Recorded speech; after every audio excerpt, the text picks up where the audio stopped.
अब खबरों में आगे बढ़ते हैं और बात करते हैं कोरोना वैक्सीन को लेकर। देखिए, कोरोना वैक्सीन का इंतजार हर कोई कर रहा है, लेकिन एक चौंकाने वाली खबर सामने आई है।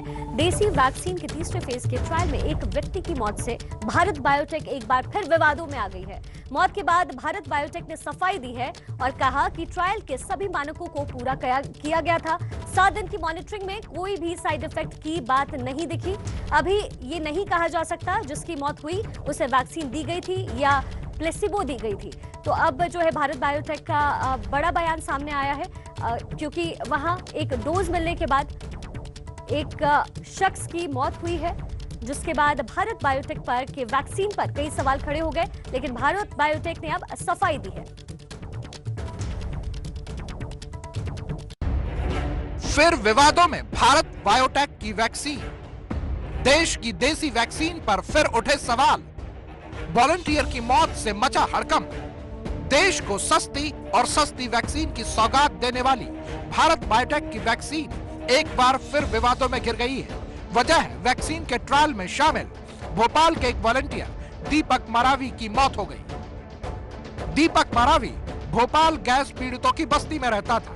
कांग्रेस का आरोप है कि कुछ रुपए का लालच देकर अनपढ़ और गरीबों को ट्रायल में चुना गया, जबकि शिवराज सिंह खुद वैक्सीन लगाने तक से मना कर चुके हैं। जिस प्रकार से ये 750 रुपए का प्रलोभन देकर जो कराया जा रहा है, ये गरीबों के मोहल्ले में क्यों कराया जा रहा है? कराना है तो बड़े लोगों से शुरू करो। अगर हरियाणा के वित्त मंत्री जी अपना प्रयोग के लिए टेस्ट कराने तैयार हो जाते हैं, तो शिवराज सिंह जी तैयार क्यों नहीं होते हैं? और इमरजेंसी यूज ऑथराइजेशन के अंदर हमने कोवैक्सीन को इमरजेंसी के लिए कहा कि कोई ऐसी इमरजेंसी आती है तो आप इसका इस्तेमाल कर लो। तो सामान्य जो इस्तेमाल करना है उससे अभी जब तक पूरे रिजल्ट नहीं आ जाते, मेरी राय है कि हमको रुकना चाहिए। पीड़ित परिवार भोपाल के शंकर नगर में रहता था, जहां गैस पीड़ितों की बड़ी आबादी रहती है। एबीपी न्यूज ने पीड़ित परिवार से बात की तो पता चला कि वैक्सीन लगाने की जानकारी परिवार को नहीं थी। दीपक ने वैक्सीन के बदले 750 रुपए मिले तो चुपचाप लगवा लिया। उधर मौत के एक दिन बाद भारत बायोटेक ने मौत पर सफाई दी है। कहा वैक्सीन देने के अगले 7 दिनों तक निगरानी की गई। इस दौरान वैक्सीन का कोई रिएक्शन नहीं दिखा।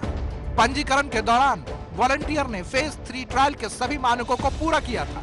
अभी बताया नहीं जा सकता कि उसे वैक्सीन दी गई थी या placebo.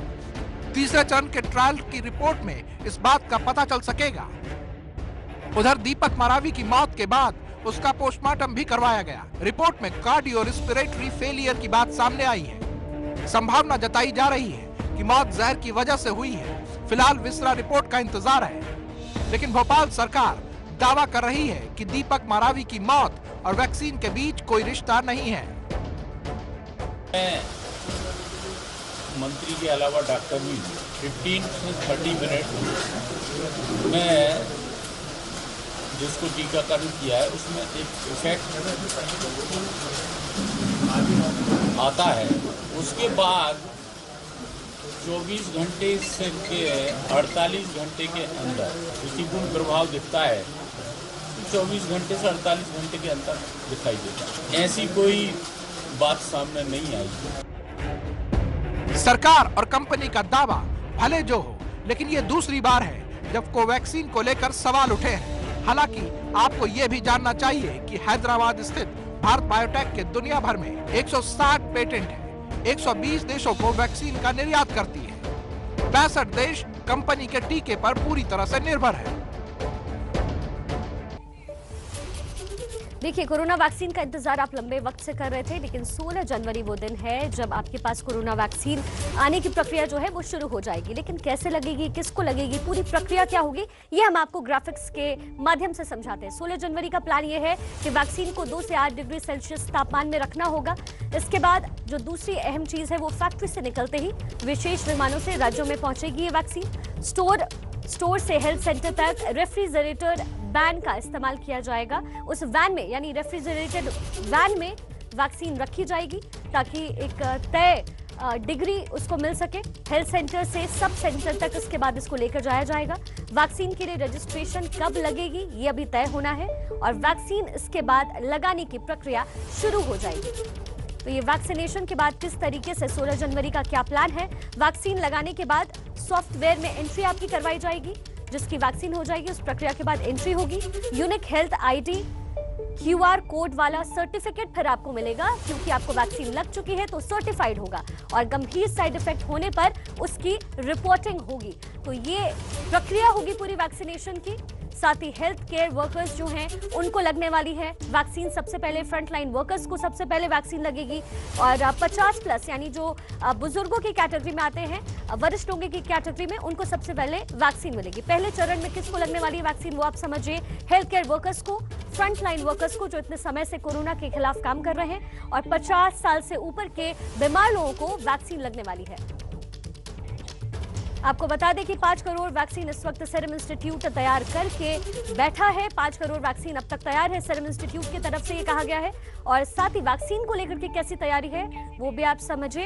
Health care workers, frontline workers, 50 साल से ऊपर के जो लोग हैं जो बीमार हैं उनको सबसे पहले वैक्सीन दी जाएगी। 61,000 से ज्यादा प्रोग्राम मैनेजर नियुक्त फिलहाल कर दिए गए हैं, क्योंकि जाहिर तौर पर सेंटर्स पर लोगों की जरूरत होगी। उसमें 61,000 लोग नियुक्त कर दिए गए हैं। वैक्सीन को लेकर के क्या तैयारियां है ये हम आपको लगातार समझाने की कोशिश कर रहे हैं। सबसे पहले किन लोगों को वैक्सीन मिलने वाली है आपको बता दें। 2 लाख टीका लगाने वाले कर्मी वहां मौजूद होंगे, यानी 2 लाख लोग होंगे जो इन तमाम लोगों को टीका लगाने का काम करेंगे, वैक्सीनेशन देने का काम करेंगे। तो ये हम ग्राफिक्स के जरिए आपको समझा रहे हैं। आपके बहुत सारे सवाल होंगे, हम चाह रहे हैं कि उन सवालों का जवाब आप तक पहुंचे। वैक्सीन की कैसी तैयारी है, किन किन लोगों तक वैक्सीन सबसे पहले पहुंचने वाली है आपको बता दें। तकरीबन 3.5 लाख अन्य कर्मियों को भी जो है ट्रेनिंग दी जा रही है। वैक्सीनेशन का प्रोसेस समझाया जा रहा है कि कैसे वैक्सीनेशन लगे, साइड इफेक्ट होने पर क्या कुछ किया जाए। अच्छा, आप ये भी समझिए कि एयर ट्रांसपोर्ट के जरिए वैक्सीन की सप्लाई कैसे होनी है। फैक्ट्री से करनाल पहुंचेगी ये वैक्सीन एयर थ्रू, यानी कि एरोप्लेन के माध्यम से। उसके बाद फैक्ट्री से मुंबई भी पहुंचेगी। अलग अलग राज्यों में वैक्सीन पहुंचाई जाएगी। चेन्नई, कोलकाता, ये 4 डिपो है जहां पर वैक्सीन पहुंचेगी फैक्ट्री से सीधे, और उसके बाद अलग अलग राज्यों में इसे पहुंचाया जाएगा। आप एक बार फिर से तस्वीरों के जरिए और ग्राफिक्स के जरिए समझिए। फैक्ट्री से वैक्सीन निकलती है करनाल, मुंबई, चेन्नई, और इसके बाद कोलकाता। ये वो वैक्सीन के डिपो है जहां सबसे पहले फैक्ट्री से निकलकर वैक्सीन पहुंचेगी, यानी आप तक पहुंचने से पहले इन 4 डिपो पर पहले वैक्सीन को लाया जाएगा और माध्यम होगा एयर माध्यम के जरिए पहुंचाया जाएगा। आपको ये भी बता दें, देश में 41 स्टोरेज पॉइंट है जहां पर वैक्सीन को स्टोर किया जाएगा फैक्ट्री से निकालने के बाद। करनाल, मुंबई, चेन्नई, कोलकाता ये प्रमुख डिपो होंगे जहां पर सबसे पहले वैक्सीन पहुंचाएगी। अच्छा, आगे पहुंचाने की जिम्मेदारी राज्यों की हो जाएगी। आपको जैसे हम तमाम ग्राफिक्स के जरिए समझा रहे हैं, करनाल, मुंबई, चेन्नई और इसके साथ कोलकाता डिपो पर ये वैक्सीन पहुंचती है, लेकिन आगे राज्यों में कैसे पहुंचनी है इसकी जिम्मेदारी राज्य सरकार की होगी। 16 जनवरी का दिन क्यों है बहुत ही खास है, क्योंकि लोहड़ी का दिन है। 16 जनवरी को लोहड़ी है, मकर संक्रांति का त्योहार है, पोंगल भी है, और इसके साथ ही माघ बिहू, जो ये 4 त्योहार है वो 16 जनवरी को है, और जाहिर तौर पे इसलिए ये दिन चुना गया। अच्छा, आप ये भी समझिए कि 14 जनवरी को मकर संक्रांति, पोंगल, ये तमाम जो त्योहार होते हैं वो होते हैं, इसलिए 16 जनवरी को ये दिन मुकर्रर किया गया है, क्योंकि इस दिन कोई त्योहार नहीं होते और ये दिन खास बनाया जाएगा आपके लिए। 16 जनवरी का ये दिन, जिस दिन वैक्सीनेशन की पूरी प्रक्रिया शुरू होने वाली है। ये हम आपको ग्राफिक्स के जरिए हम समझा रहे थे कि क्या प्रक्रिया है, किसको मिलने वाला है वैक्सीन और पूरी प्रक्रिया कैसे होने वाली है। ये तमाम जानकारी ग्राफिक्स के जरिए समझा रहे थे हम आपको।